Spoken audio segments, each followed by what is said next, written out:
এতিয়া মই কলৈ যাবলৈ ৰেডি হৈ আছোঁ জানেনে? এতিয়া মই মুভি চাবলৈ যাম আৰু আজি ফাইনেলি ৰুদ্ৰ মুভিখন চাবলৈ যাম। ৰিলিজ হোৱা বহুদিনেই হ'ল, কিন্তু মই সময়ৰ অভাৱত যাব পৰা নাছিলোঁ। আৰু এয়া মই ফাইনেলি হলত আহি পালোঁ আৰু ৰুদ্ৰ লাগিলহি। আৰু ৰুদ্ৰ মুভিখন ইমান ধুনীয়া হৈছে, আপোনালোকক কিনো ক'ম। আপোনালোকে চালে ইতিমধ্যে। আৰু মানে বহুত হাৰ্ট টাচিং আছিল মুভিখন। মই বহুত বেছি কান্দি পেলালোঁ, কিয় জানেনে? কিছুমান চিনত ইমান বেছি দুখ লাগিল, মই মানে চকুৰ পানী ধৰি ৰাখিব নোৱাৰিলোঁ। আৰু আমাৰ ৰবিদাৰ অভিনয়টো শলাগ ল'বলগীয়াই। তেওঁৰ অভিনয় চাই মই সৰুৰ পৰাই মানে ভাল পাওঁ।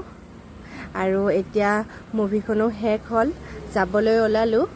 আৰু তেতিয়ালৈ অলপ বৰষুণত দি আছিল। মই বৰষুণত তিতি ৰুমলৈ উভতি আহিলোঁ।